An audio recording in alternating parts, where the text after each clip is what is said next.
So, good morning guys. So, ngayon nga ay hindi maganda ang ating panahon na naman. Ayan. Paulan-ulan. So, guys, ito kanina nakapag-harvest tayo dito ng mga talbos at maliliit na bunga ng native. Dalawang klase kasi itong ampalaya natin. Ito. Isang native na ampalaya at isang ano nga ito, yung mahahaba, yung ginagamit natin usually na pang gisa-gisa. So may nakita ako kasi, so kukunin na rin natin itong hinog for safety. Baka pumutok siya dito, hindi natin maitanim sa gusto nating lugar. So asa na yun? So, masarap din to guys. Alam niyo yung kanyang dahon ay akala ko kapag native yung maliliit yung dahon. Sa kanya pala yung malalaki. Itong malalaki at napaka-crunchy niya kapag siya ay kinain niyo nilaga. Parang ganun ni steam. So, ito siya guys yung hinog. Pwede natin pantanim to. So, ito ay hindi to native. Kasi, bakit ito? Dumilaw na siya. Maliit pa lang. So, ayan guys. Ang ating ampalaya.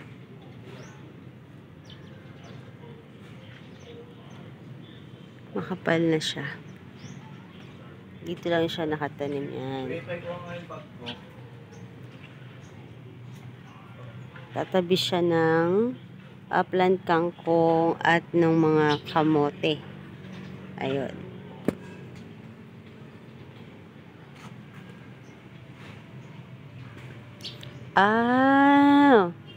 Kaya pala siya dumilaw kasi meron ng fruit flies na tumusok sa kanya. Ito na ang problema natin. Pag may mga ganito na talagang masasayang talagang fruits. Hindi pala siya nahinog talaga ng kusa. Siya ay pilit na nahinog. Nasira siya kasi nga siya ay natusok na ng fruit flies. So, marami na rin pala tayong mga mahabang ampalaya. Nakikita ko ay 1, tapos meron doon 2, meron dito sa ilalim, bali 4 na nakikita ko.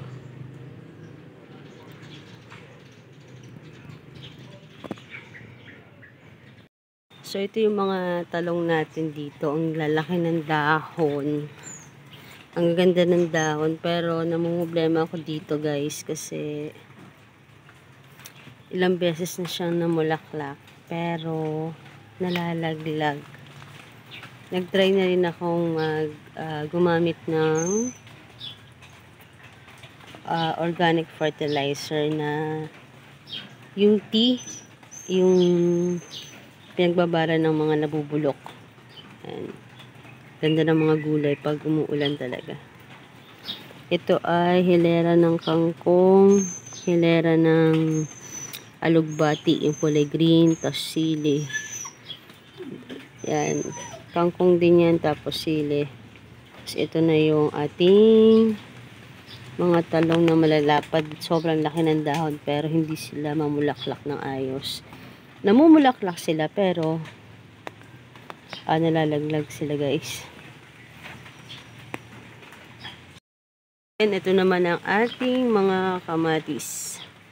So far, wala pang sign na mamumulaklak sila. Check natin. Meron na din, pero hindi pa siya masyadong obvious. Madami yan sila. So, ang ginawa natin kasi dito ay yung companion na style ng pag-garden. Total sa backyard naman natin. At maliit yung ating backyard kasi. At limitado pati. Maliit yung space, tapos limitado yung pwede natin taniman kasi nga ito ay gravel siya. Ginagawa lang natin ng paraan. Oh no, may sign ng pest. Ayan. So, ito na nga guys yung ating na-harvest kaninang mga talbos ng ampalaya. And nasa na yung nawala? May kumuha ng isa. At ito na. Yan, yung ating mga na-harvest na ampalaya. Ito ay isasapaw lang na ito mamaya sa sinaing. Then, nakakuha din tayo ng turo na sitaw. Kinokolekt talaga natin yan. Nagtanim tayo ng nakaraan, pero hindi pa tayo nakakapag-harvest para pang ulam or pang gamit. So, lahat muna ng mga nakakukuha natin mga bunga nila ay kinukuha muna natin yung mga seeds, in-store natin, tapos tinatanim natin. Pinaparami muna natin sila sa likod. Yan.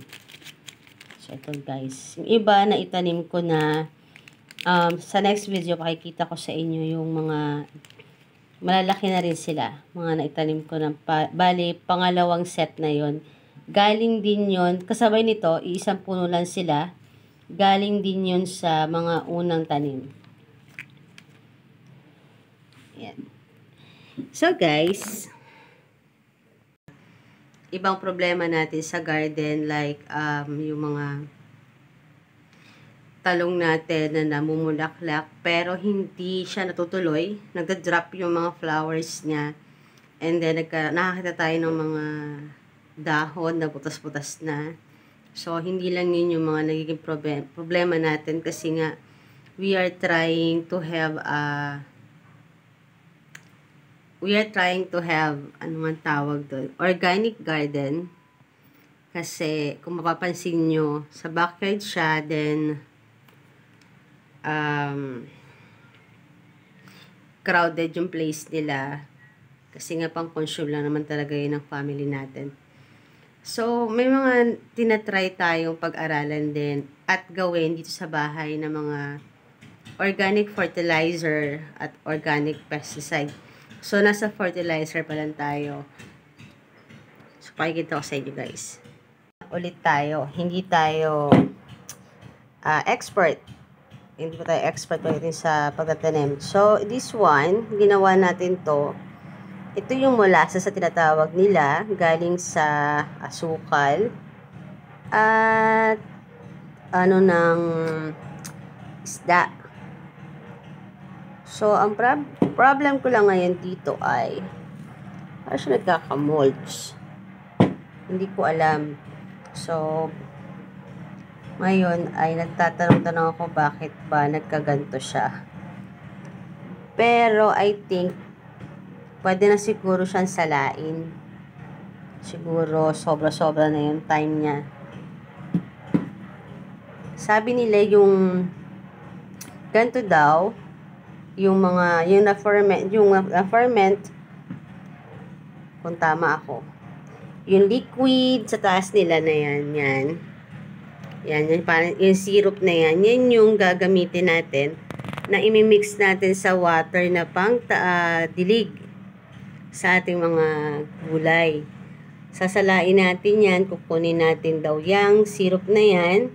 Then, the rest is pwede na natin isama o ibaon sa ating, as pataba na rin sa ating mga gulay. Then, magta-try din tayo. Ito po ay puro eggshells. Pinapatuyo po natin yan. Magta-try po tayo nito dahil ito naman daw po ay maganda sa kamatis. Ito ay pang calcium. Imimix natin siya ng suka. Tinatakpan natin kasi nilalangaw po siya. Hindi natin mailabas ngayon kasi wala namang araw. Naulan po talaga. So, ayan guys. So, sana maayos. Yun. Ayun, may malaking molds. Siguro dahil sobrang tagal na rin ito. Siguro mga 2 weeks na ito.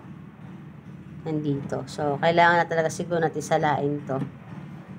So, sa paggawa naman nito, kailangan lang talaga ay yung fresh na isda o laman loob ng isda, yung mga scrap. Then, kung gaano karami yung scrap, dapat gano'n din karami asukal. Gano'n naman yung ginawa ko, pero kinabukasan, pagkakita ko siya ay ganyan na siya, na meron na siya mga syrup at mas mataas na yung lumilitaw yung laman ng mga isda. Yung mga asukal pa sa ilalim kahit hinahalo-halo. Every 2 days ko yata to inahalo. Then, ginoma ko lang yung t-shirt. Ayan. Kasi kailangan daw ganito may cotton na may hangin na pumapasok sa ating garapon. Hindi siya pwede yung sealed na sealed.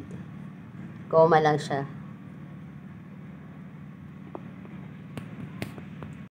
Hoping na next video natin pakikita na natin kung paano natin i-fertilize gamit ng organic sa ating garden. So sana ay masolusyonan natin to. At sa mga expert, kung meron po kayong idea kung paano ba natin to mawawala ang mga problema natin sa ating organic vegetable backyard garden, ay pa-share naman po. Thank you for watching. Bye!